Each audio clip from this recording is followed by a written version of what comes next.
So, feasible Grignard reagents. We got a whole bunch of feasible ones on the top, and we got a bunch of bad ones on the bottom. Why are the ones on the bottom bad?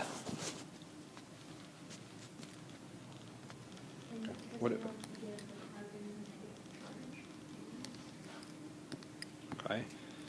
What charge is magnesium? A +2. If it's a +2, what's the bromine? A -1. What is the charge on that carbon? Has to be a -1 to neutralize that charge. Is that true for all of those? Do they all generate a negative carbon?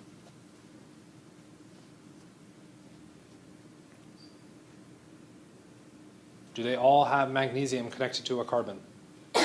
Yes. Do they all generate a negative carbon? Yes. Both feasible and unfeasible do the exact same thing. So why are the unfeasible also unfeasible?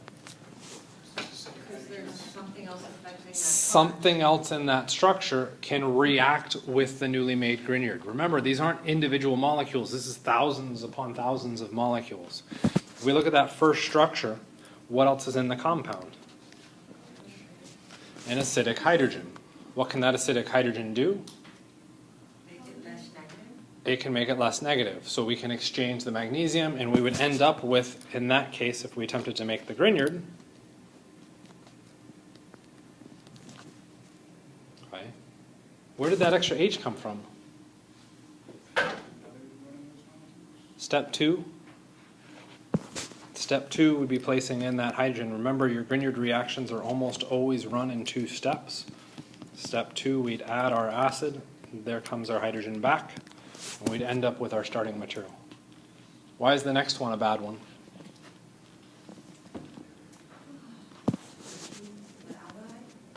The aldehyde. Why is the aldehyde important? It's a good first step. Because it can also react. It can also react as a partial positive. So the instant we make our Grignard, the Grignard can immediately go through and attack a second molecule. Okay, we have 2 reactive sites in the same molecule. In all of these cases, we've got that same system happening all the way through. Okay? So we have to watch out for that. Chemistry, it can get problematic. We want to make sure that we don't have anything like that popping up. Do want to address one kind of weird one. Where's the positive atom? Right here, right? There's our partial positive carbon. Why is that one positive? Well, but the bromine's connected to this carbon. Yeah, because that carbon is partially.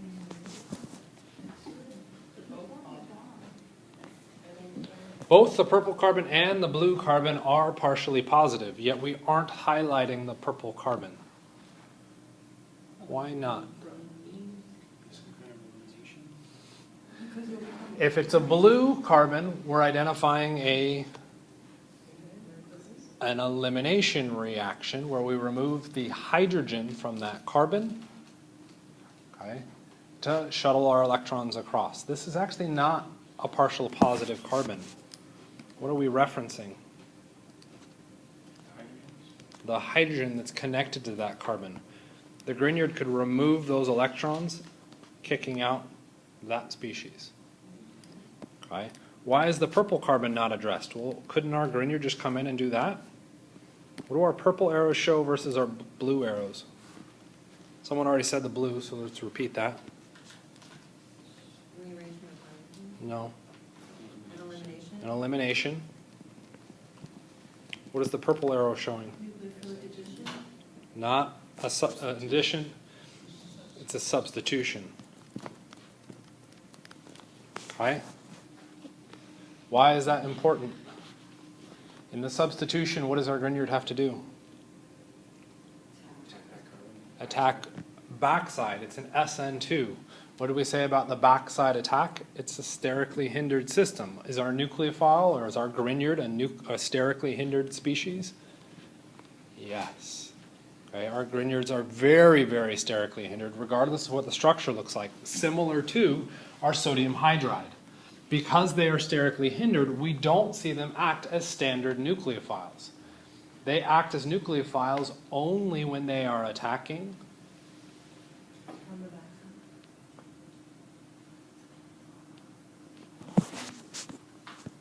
look to the previous one. What is the Grignard attacking?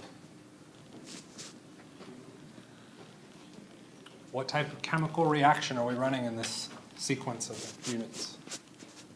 Begins with an N. A nucleophilic addition. We're attacking a pi system. There is no backside attack. We're attacking either from the top or from the bottom. That pi system is exposed. That's why the Grignard can attack and act as a nucleophile. In the case of the substitution, it's a backside attack. It can't get to the backside to do the substitution. Why can it instead do the elimination? Where's the hydrogen relative to our electrophilic carbon? Where? Say that again? That's relative to the bromine, not to the carbon. Where's our hydrogen with respect to the carbon? Beta position, sure. Where are all hydrogens found? In the S. On the outside of the structure. Where are our electrophilic carbons found? On the inside of the structure. Why can our Grignard react with the hydrogen to do an elimination? Because it's on the outside of the structure. I don't have to worry about sterics. I'm doing a direct, easy elimination because the hydrogen is accessible. I can't do that, with the substitution. Okay? It's allowed for the nucleophilic addition because it's attacking a pi system. Why can it do it with the epoxide then? Because it's sterically hindered. When we look at the epoxide, what's special about that? Ring strain. There's lots of ring strain in that, opening up the backside even more than just a standard sp3 carbon. Okay? And we have that ring strain causing that structure to want to break open. So the epoxide will allow a backside attack as a special circumstance because of the epoxide functionality. Okay? So our Grignards primarily will act as bases if given the opportunity. Okay? We limit that opportunity to the point where the only thing our Grignard can do is act as nucleophiles. Under what conditions? Or which type of reaction? Basic conditions. Basic conditions and nucleophilic addition. They're reacting with a pi bond. Okay? And in particular, what type of pi bond? I won't accept carbonyl. It's a good example of it, but it's a polar pi bond. Okay? So you're looking for those patterns to help you predict something about their chemistry.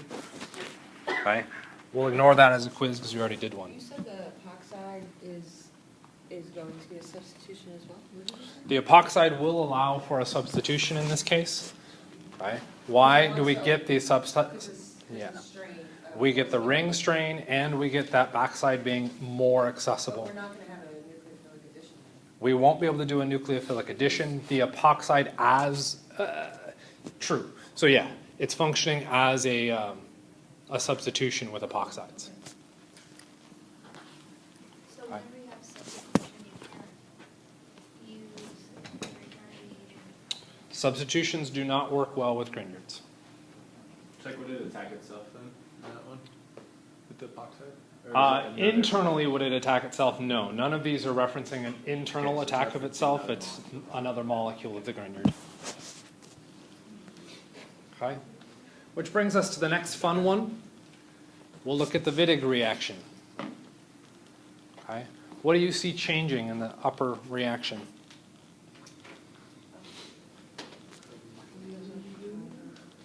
Okay, we have a new pi bond. Okay, what else happened? More carbons. We've changed the carbon skeleton. How did we change the carbon skeleton? What did we connect? Where are our pieces? You have 3 carbons initially, but now you have 7. So we have 3 carbons initially, and now I have 7. That seems kind of weird, because I could react 2 3-carbon things together and get 6. How am I getting 7 then?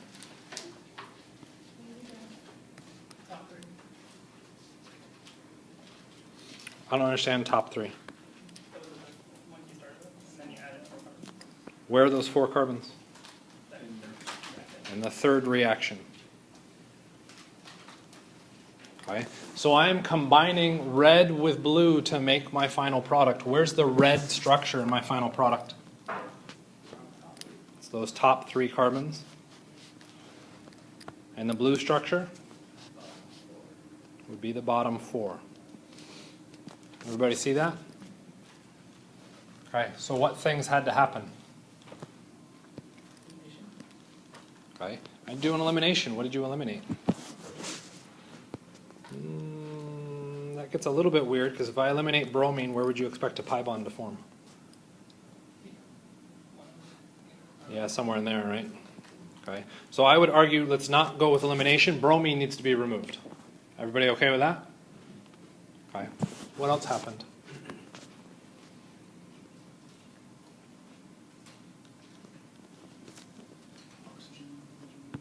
Yeah, there's a glaring oxygen, right? Okay. Not only that, that glaring oxygen has a pi bond. Where's the new pi bond need to show up? In the exact same spot. That's interesting. Okay. Let's compare the chemistry between those. Okay. If we look at the blue one, where's the chemistry? What do you see in it? Carbonyl, which leads us to a partially positive carbon, right? Take a look at your starting material. What would you tell me the charge is on that carbon?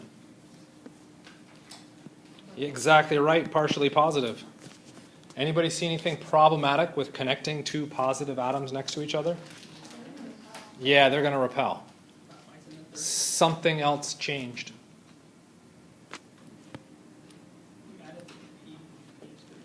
Yeah, the PPH3 and the butyllithium, you'll notice, aren't even remotely mentioned in our reactants and products. Okay? I would make the argument that those aren't relevant yet. Use less hydrogens in that. Say that again? Use less hydrogen in that carbon in the red. That's like The red structure has 2 hydrogens. 2 hydrogens at the active position. And if we look at that exact same active position in the product, how many hydrogens does it have? Just has 1. So what else changed in the course of this reaction? I lost that hydrogen. Okay. Where would the electrons go given the choice, carbon or hydrogen? Carbon. Okay. Which would mean the carbon could carry. Now it could be negative. Perhaps the red structure is our negative carbon. Okay. Which, yes, I'll grant you, entirely weird right now because it has hydrogen and bromine right there, and that hydrogen is not acidic right now. We've never removed that hydrogen under acidic conditions. But that red structure is likely to be our negative, and the blue structure is likely to be our most positive. The question about how that happens is now looking at the top 2 reagents. Okay? So, as far as a mechanism goes, this is awful. You'll probably never be able to figure this out. Okay? I wasn't able to figure it out. Okay? We're just trying to piece slowly together what changes. So we've got our changes. Now what we want to do is break it down into smaller chunks to see what happens. Should I be worried about what happens between the carbonyl and the PPH3? No, Why not? because they're in separate steps. Separate steps. Can we name PPH3? Phosphorus and 3 phenols. We get triphenyl phosphine. Phosphate would mean oxygens as well. Okay, so we have triphenyl phosphine. How might we predict triphenyl phosphine to react? Why would you say a nucleophile? Because it's in the same group as nitrogen, so there's a lone pair. By looking for patterns, we know phosphorus is in the same column as nitrogen, which means we have a pair of electrons on that phosphorus. Okay. Are the phenols good leaving groups? No.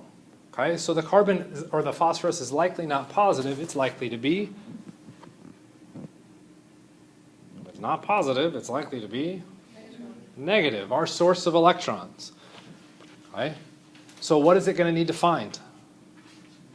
Something positive. Is there something positive in our starting structure? Is the hydrogen acidic? Remember, no, that's a negative carbon. We can't remove that hydrogen. There's no reason to remove that hydrogen yet. The partially positive carbon, which means that phosphorus needs to come in and do a backside attack. Should it do it as a backside attack, or should the leaving group leave first? What do you think? That is a really bulky nucleophile. That is true. Would it form a stable carbocation? No. As a primary, it's not going to work. This does have to happen in one step. Okay? Which means it is SN2. We do get a direct backside attack. Yes? Could it leave and rearrange? It would have to leave first. If the leave doesn't happen, can it rearrange? Well, that's what I'm saying. Why can't it just leave and rearrange? It has to form something stable. Okay? Can I rip my arm off and attach it to my ear? Yes. Okay? No, but we've seen I would. We don't see unstable carbocations. They don't form. Yeah. Okay? By ripping off my arm, I would then bleed out, and I would be dead. Attaching my lifeless limb to my lifeless ears is not a productive process. Unless you did it Okay, but what if it was a secondary bond? What's that? If it was a secondary? If it was a secondary, we now start to see a possibility for a carbocation formation. You were correct. Interestingly enough, this only runs through backside attack. It only runs through an SN2 mechanism. So you can't run it on a tertiary? We can't run it on a tertiary. Okay? So, the next part that comes up is, what does that phosphorus structure do? Have we ever seen phosphorus structure show up before? Oh, we did. Fair enough. I didn't remember that. Okay. This phosphorus changes some of the chemistry, and we end up forming what's known as a Ylide. We form what's known as a Ylide. I did not just make that up. I do make up stuff, but I did not make that one up. Okay. So what we're concerned about is now, what does that Ylide structure do? So what we've got to do is look at each of those steps. We're identifying nucleophile, electrophile, looking at the product, now saying, what does that structure potentially do? And then we move to nucleophile, electrophile again. Okay, so let's break it down. In our very first step, what do we expect to happen? Phosphorus to attack, backside, and we would end up with our product. But when we had PBr3, we had PCl3, then it was positive. Well, not positive. What was also present? Good point. It was under, well, it was carbon. Okay. So an interesting point. When we looked at this structure, phosphorus was 3 bromines or 3 chlorines. What did the phosphorus act as? An electrophile. Here, what is it acting as? A nucleophile. Why the sudden change? The bromines are withdrawing electron density because bromine's more electronegative than phosphorus. Okay? Why else might we expect the phosphorus in our starting material to act more like a nucleophile than an electrophile? What did we react PBr3 with? Alcohols. What is different from our alcohol from our alkyl halide? Oxygen is more electronegative. The argument there you're saying is that it wants to hold on to its electrons. Oxygen can form a third bond. Can bromine? No, sir. No. So we get a we get a nucleophilic attack happening in the reverse here. Two things come together to make that reaction happen where the phosphorus is an electrophile. Electron withdrawing bromines and a nucleophilic atom. We don't have a nucleophilic atom in the case of the alkyl halide. But don't the phenols extract electrons? No. If anything, they donate electrons. Why would the phenols, and phenols, just for everybody's sake for spelling, phenyl with a Y, not with an O. Why would the phenols act as electron donating groups? There's a lot of pi electrons in there. We can shift those out through the phosphorus. Would phosphorus be able to exceed its octet? Yeah? Why?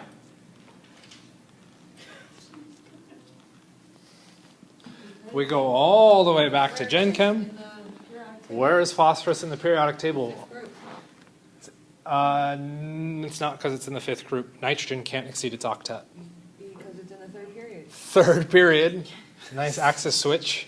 Why does the third period now allow an exceeded octet? Because it's p orbitals. Not p orbitals. D orbitals. We now have access to the d orbitals. We can quickly promote electrons into the d orbital system to allow for an exceeded octet. Okay? So, in all cases, what we end up with is, by preference, an SN2 mechanism. Okay? Why? Backside attack. Okay? It's all happening in one step.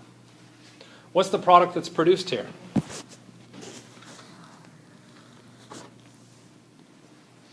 Okay, or we can skip that. Primary alkyl halides are best for these. Okay? And we're priming the carbon to hold a negative charge. Oops, that might have given something away. Does phosphorus want to be positive? No. What would it need to stabilize? It would need electrons. Where could it get those electrons from?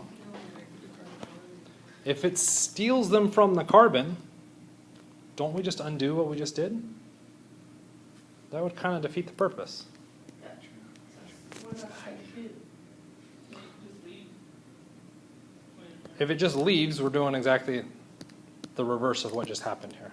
Oh, we're not putting bromine back on. We form a primary carbocation, which is equally unstable. What about step 2? What about step 2? What we're trying to think about is how would this molecule react to potentially stabilize that positive phosphorus? I mean, can it do something with the butyls? Take a hydrogen. Say that again? Take a hydrogen. If we remember back to the earlier slide, right, we said, what are all the changes that happened? What was one of those changes that happened? Oh, we lost it. We lost a hydrogen. Couldn't I remove the electrons to make a pi bond? Would that pi bond now give phosphorus enough electrons that it's no longer charged? Yes. Right? When we move to the next reaction, what we're talking about is how can that next reagent react? That reagent should look kind of familiar. What does it look kind of like? Starts with a G. Looks kind of like a Grignard because we have a metal-non-metal bond. That carbon, by all likelihoods, is a negative carbon with lithium connected to it. How active would we expect that negative carbon to be? Pretty active. Negative carbons, we're looking at a stupidly strong base structure, okay, or electrophile. There isn't anything, or sorry, nucleophilic. There isn't anything electrophilic in our structure. So we want to go through and attempt something. Okay, we could try and do the nucleophilic attack. The problem with that? How sterically hindered is your Grignard type reagent? Huge. How sterically hindered is your phosphorus structure? Huge. All of those sterics say what happens with the substitution? It doesn't happen.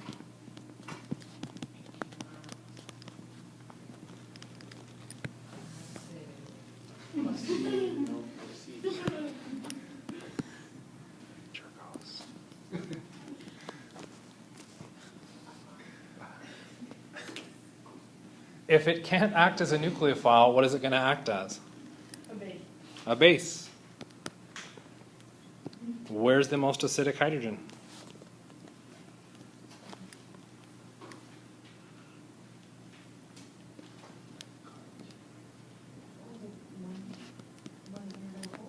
The one that we were going to pull off. That now shuttles electrons to our carbon structure. What could those electrons do to potentially stabilize?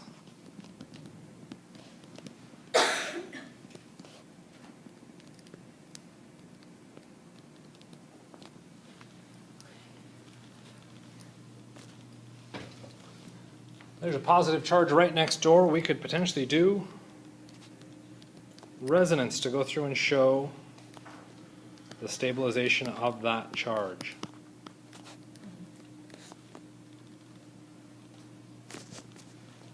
Okay. Which of these two structures, red or blue, is the more or the best Lewis structure? Why blue? Okay, it looks pretty. Why does it look pretty? there's no charge. Turns out that's not the best Lewis structure, okay, as far as the reactivity of the molecule goes, okay, which is kind of a weird statement. We're saying the red structure is the primary structure for this. Why might that be? Showing where it's reactive would go back to what we've been talking about, that that's always good. Okay, we want reactive. When we look at this molecule, we see very little pi bond formation actually occur. How would we detect the pi bond? Close, not IR, ultraviolet, UV vis spectroscopy. UV vis spectroscopy probes pi bonds. We see very little evidence for a pi bond actually existing in this molecule. Doesn't that look like a pi bond should form? Yeah. Why does it not?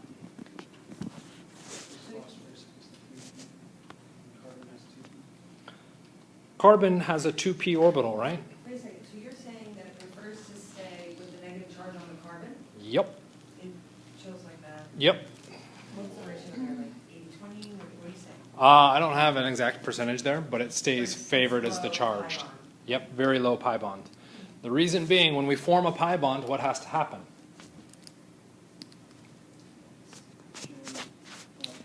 Sharing of electrons between p orbitals. For the p orbitals to share electrons, what must they do? They have to interact from... They have to overlap. They have to be in the same plane. What if there's not a lot of overlap? Not a lot of pi character. Well, if I have two p orbitals, why do I not get overlap? Too far away. What is the phosphorus's p orbital? It's a 3p as opposed to a 2p. What happens to the orbital overlap? Carbon may be fine, but does phosphorus get an orbital overlap, or much of one? Most of its 3p orbital is not overlapping, so there's no reason for it to stay in conjugation with the carbon, which means we get pretty much free rotation about that bond. Yeah, just kind of a neat observation. This also becomes important for us because what do we want as an end result in this? What are we trying to get? We don't want the pi bond. What did we want? Sort of. We wanted the negative carbon. We have a negative carbon, so this actually behooves us.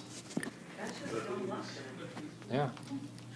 Which arguably is why it got named after somebody, because they went through and threw some stuff together and weird stuff happened. What do we end up with here? This structure is known as a Ylide. The Ylide chemistry gets bizarre stuff. It is a charged species that allows for that pi bond formation or potential pi bond. What can then happen is we now have a carbon nucleophile. What can that carbon nucleophile do? That can now attack our carbonyl carbon. Right? Do we still have that positive phosphorus?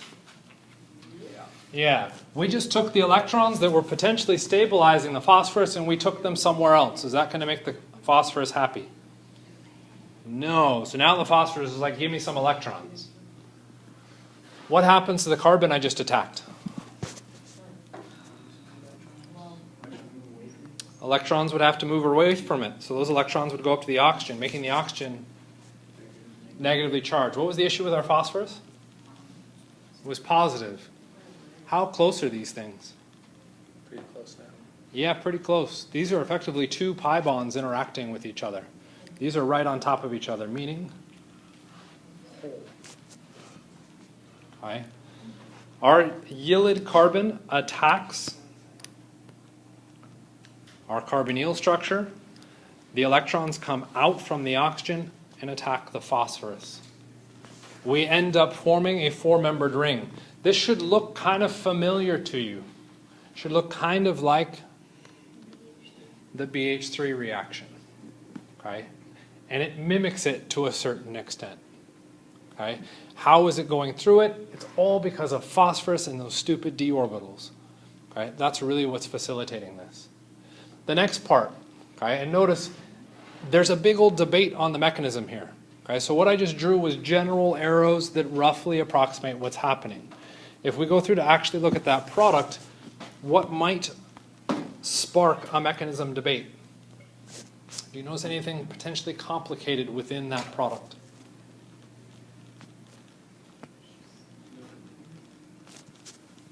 Not leaving groupability, it's not a bad idea. What is potentially interesting within this structure that could potentially be sparking a mechanism debate? There's 5 bonds to the phosphorus. The 5 bonds to phosphorus isn't a bad idea, but that's an exceeded octet issue. Phosphorus can do that with the d orbitals. Those, that one phenol ring is so close to that oxygen? We do get some steric kind of considerations from those phenols. Anybody see anything interesting potentially about that carbon or that carbon? Oh, stereo. They're both stereocenters. So depending on how this reaction occurs, we would end up getting a different arrangement of the carbons around that 4-membered ring. So depending on what we see in our mechanism, we could get a different result. So people have come up with explanations on how that stereochemistry is correctly accounted for. Unfortunately, what happens? Somebody else went out to test that mechanism and got an answer that wasn't predicted by the mechanism, right? Which is why we have a mechanism debate on exactly how and why we get to this structure. So you aren't ultimately that responsible for it. You're just responsible for acknowledging that we can get here, and that's roughly our curved arrow mechanism behind it. Once we're here, what can happen? What is the Ylide used for? This. Yeah. This is what the Ylide's used for. It's used for being able to make a nucleophilic carbon so that it can attack electrophilic carbons. You'll see it as phosphonium Ylides. Phosphonium because phosphorus. You'll also see Ylides with sulfur. You'll hear reference to sulfonium Ylides. For those of you that have to move into biochemistry, guess what biochemistry uses a lot? Sulfonium Ylides. So this is forming a nucleophilic carbon to attack A nucleophilic carbon to attack a... What would nucleophilic carbons attack? A positive, or electrophilic carbons. Okay. Now that we've got our phosphonium intermediate, what can happen? The base attack or We've actually passed the point of the base. We have all that we need right there. Need to open that up to get rid of the phosphorus? 'Cause We need to open that up. That oxygen says I can share electrons a little bit better than the carbon can, which then means the phosphorus can eject the carbon, which then means we get the elimination. But then I would exceed the octet on that carbon, so kicks the electrons out. The result?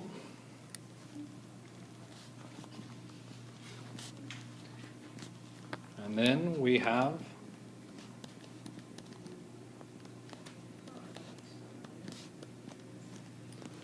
a phosphorus oxide compound. Okay. Again, we're in a resonance system. The oxygen can be negative, the phosphorus can be positive. Okay, we don't have to show that as a pi bond. The biggest thing for us is that we end up with a double bond for our final product. Anybody see anything interesting about that potential final product?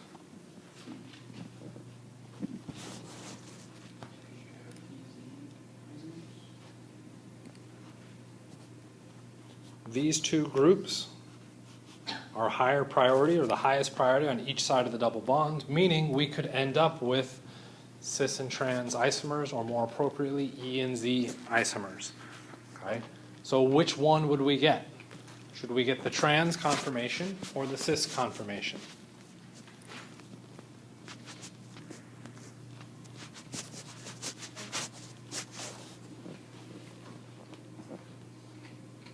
I thought you said the stereochemistry couldn't be proven. Yeah, because I said the stereochemistry couldn't be proven, what does that mean happens for your final product? It has to be tested? It would have to be tested. We end up with a potential for a mixture for both. Okay, so you aren't responsible for knowing that. Okay, in general, Depending on the system, I think the Z transformation, or sorry, the E conformation tends to be more common. Why would the E be more common? It's the more stable pi bond. So it depends on the substituents, but ultimately we end up with a mixture of E and Z isomers. Okay, so that's the biggest part of it. So you would not see a multiple choice question saying which product is it, and one of them being E and one of them being Z. Okay? Or if you did, there'd be a third option, and that third option would be both. Okay, makes sense? So the biggest deal here is that we can convert a carbonyl to an alkene, okay, while at the exact same time adding carbons to our structure. Okay, so it is a pretty powerful technique because we again get that nucleophilic carbon. We can grow our structure. So if we looked at some questions, we're just going to skip. No, we're not going to skip. Go through those. First one. Why is the first one tricky?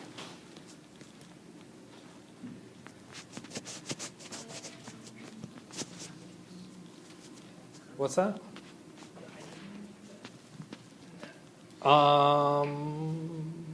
Do we still have a hydrogen that we could remove? Yes. Yeah, so we could still do that. Okay. What makes that structure a little bit more challenging than the last one?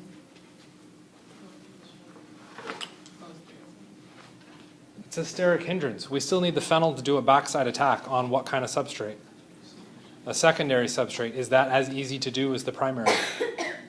No, which means that first step of the reaction will probably run slower. Okay? We can still go through and do that. And I'll go ahead and show products over the top of this as we go.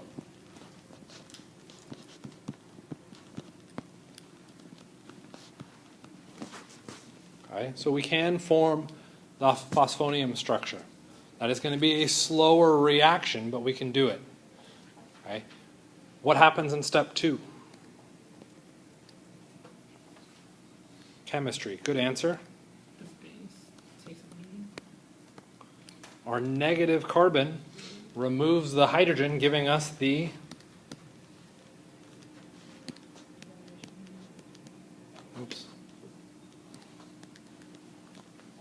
Ylide. What can the Ylide now do? It can now attack the carbonyl. And here's actually where I think the difficulty in this question is. Okay? Why is it more difficult than the last one we looked at? It's just a formula, not the structure. You were given just the formula and not the structure. Okay? It is easy to get misled by those. It is also very easy to fix. Draw your structure so that you can interpret it. The Ylide then goes in and does what?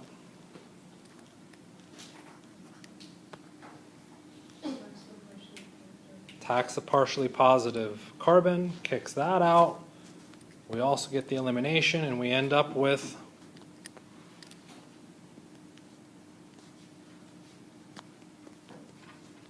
okay. You want a shortcut for Wittig? Yeah? Draw your carbonyl. So there's your carbonyl. Okay. Now I want to draw my nucleophilic carbon. I'm going to draw that nucleophilic carbon such that it is directly on top of it. Right? There's my nucleophilic carbon. Now what do I do? Erase the oxygen. There's my product. Do we need to do it again? That'll work for every single Wittig. Okay. What is a potential problem with that? Are you ever going to see it drawn like that on an exam? No. How are you going to see it drawn? What was that one? Okay. We will probably see it drawn most linear. Probably seen it drawn like that. And I missed one. I missed the methyl. Okay. Why? Because it's like resonance? It's not resonance. So that we don't. It's not even intentionally confusing, though I can understand why you would see it as intentionally confusing. When we draw out our structures, where do we put the longest carbon chain? In the main skeleton. Left to right, as most flat as possible. That's our standard for how we draw things. In the green one, at best we see 4 carbons in a straight line. In the red one, I've shown the main chain better. Okay, that's it. It's just a format. Why would we do that? Typewriters, computers, we read things as lines left to right as far as text. We still aren't quite at the point of recognizing that, hey, we can draw structures. Okay. The second one, why is the second one tricky?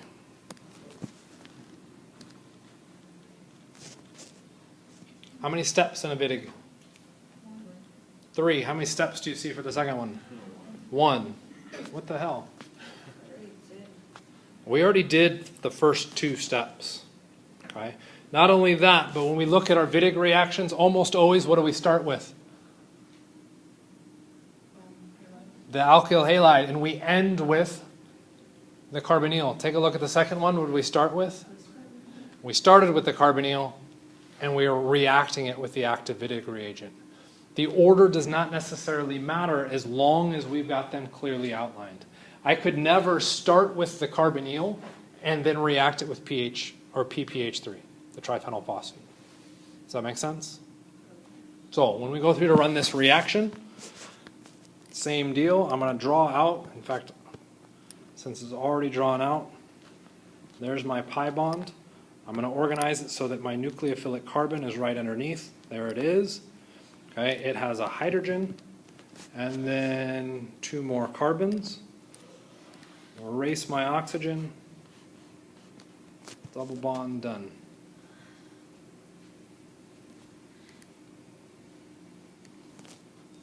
Ta-da! Last one's a little bit harder. Why is the last one harder? We got to work backwards. When we do the Wittig, what's the end result? What did we make? An alkene. So take a look at your product. Is there an alkene? Yep. So there's an alkene. Right. To get our Wittig, what did we react? Carbonyl and an alkyl halide. We can add in the pH3 and the butyl lithium, but ultimately those are reagents that are only there to make the halide active. That's it. Okay, so we're really just mixing 2 things, a halide and a carbonyl. So I look at this bond and I say, well, there's 2 ways that this could have been made. And numbering it 1 and 2 there doesn't work. I could have gone through and said that the left side of the structure was my carbonyl, and the right side of the structure was the halide. Awesome job. Or I could have done the halide, whoops, too many carbons. Or was that right? 1, 2, 3. No, there it is. The halide on the left hand and carbonyl on the right hand. Everybody see that? Okay. Synthesis question. Are both of these answers fair answers? No. Why not? You get a secondary carboganic potential in the primary. So right Okay. Remember, the first step of the Wittig reaction was a sterically hindered nucleophile attacking our halide. If the halide is also sterically hindered, what is the likelihood of doing the first step? Does it go up or down? It goes down. So if I look at these 2 reagents, the red one has a sterically hindered halide because it's a secondary. The odds of completing the very first step go down. If I look at the blue one, my halide is less sterically hindered, which means the first step will happen faster. The blue one is the better answer than the red one. Could you see a multiple choice question like this? Absolutely, it's a common ACS question. Right? Which of the 2 syntheses is the best to complete this reaction? And they give you 2 Wittig pathways. Wittig will always have 2 pathways because 1/2 could be the halide, 1/2 could be the carbonyl. Right? Depending on how you split it, you get different answers. Make sense? All right, so let's do a little test taking strategy. Which one of these do you think would be the first answer you would encounter? Okay, red one or the blue one? Okay, why would you say red? This is wrong. This is wrong. Okay, so just because it's the first right answer doesn't mean you should pick it. Okay, another thing that we could look out or watch out for when we think about our Wittig reactions, what do we start with? The halide. So if I read left to right, more than likely I'm going to split this structure such that the halide is where? On the left-hand side of my drawing, which would mean I would end up with the blue answer right away. So just being jerks for test taking, how could we make sure that students don't just luck their way into that? Take your starting structure and flip it over. Now when you go through and read left to right, more than likely you would come up with the red answer. Does that make sense? Okay. So you have to think about how these things can get put together, and believe it or not, this is what good tests do. They prevent you from getting lucky at guessing the answer. Okay, so everything will be set up to make that as difficult as possible to luck into. Make sense? Okay. So there's your Ylide. Okay, this is talking about that orbital overlap. Okay, and forming it. We tend to stay primarily as the negative charge because our orbital overlap is pretty crappy. Okay. 2 molecular segments. Do you guys want to look at this one real quickly on your own? I saw at least one head shake yes. Give me 2 products or 2 starting materials. Sets of starting materials.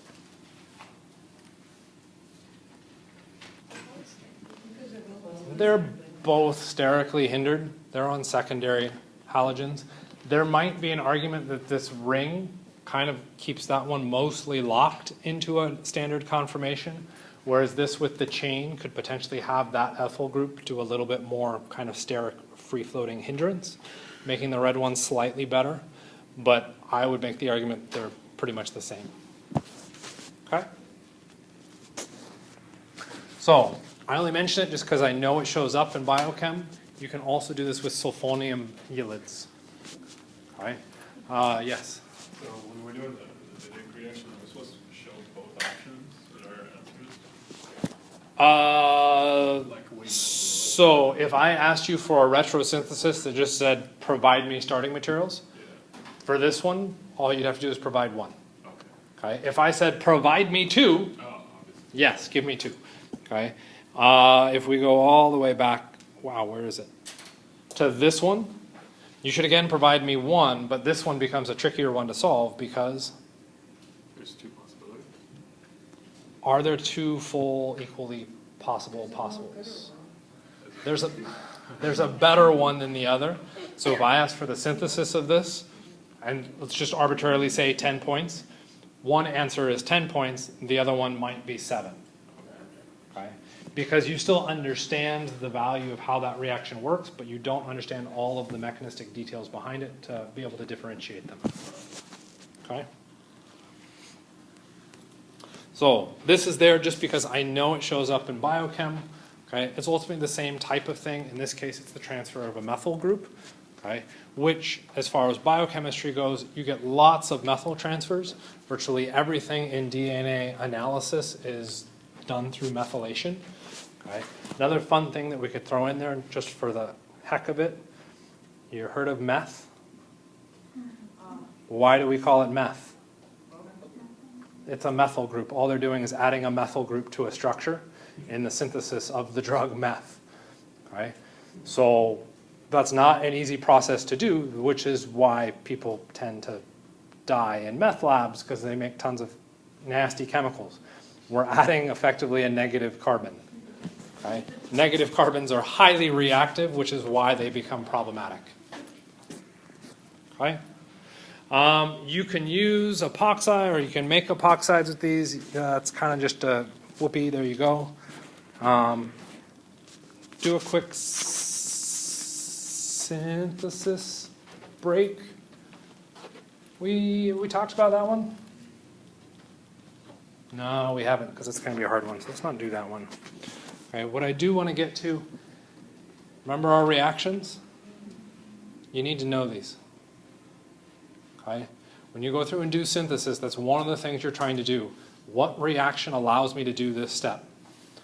Identify the reactive sites within a molecule and be able to predict. So on that last test, we had questions about nucleophile, electrophile, all that fun stuff, and comparing those. Being able to identify your reactions is equally as important. You'll probably see something similar to that on this test. Okay? Just to throw you at it, here's our spider diagram. We've covered pretty much the entire top. The part we're missing right now is the alpha-beta unsaturated carbonyls. Okay. Why do these get a little bit different?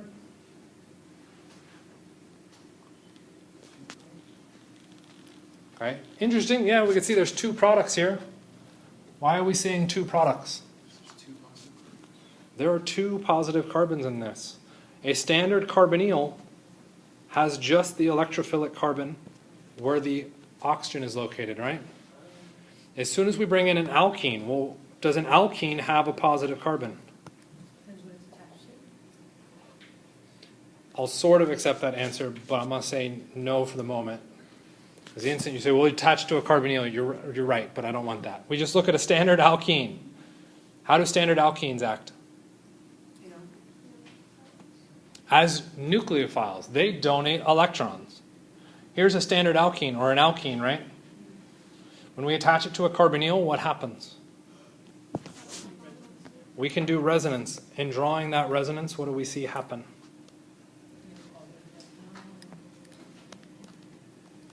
I get a positive carbon at the end. There are two electrophiles in this structure. If there's two electrophiles, what do I have to do? Decide which one is going to be the more reactive with my nucleophile. The differentiation here, kinetic versus thermodynamic. Where are the electrophiles? Sorry, I thought I labeled the other one. Okay. And unfortunately, we're going to have to stop there. Our alpha-beta unsaturated carbonyls have two electrophiles, two electrophilic carbons. Depending on the strength of the nucleophile, you either get a direct addition or you get a conjugate addition. That's where the 1, 2, and the 1, 4. That is exactly where 1, 2, and 1, 4 come in.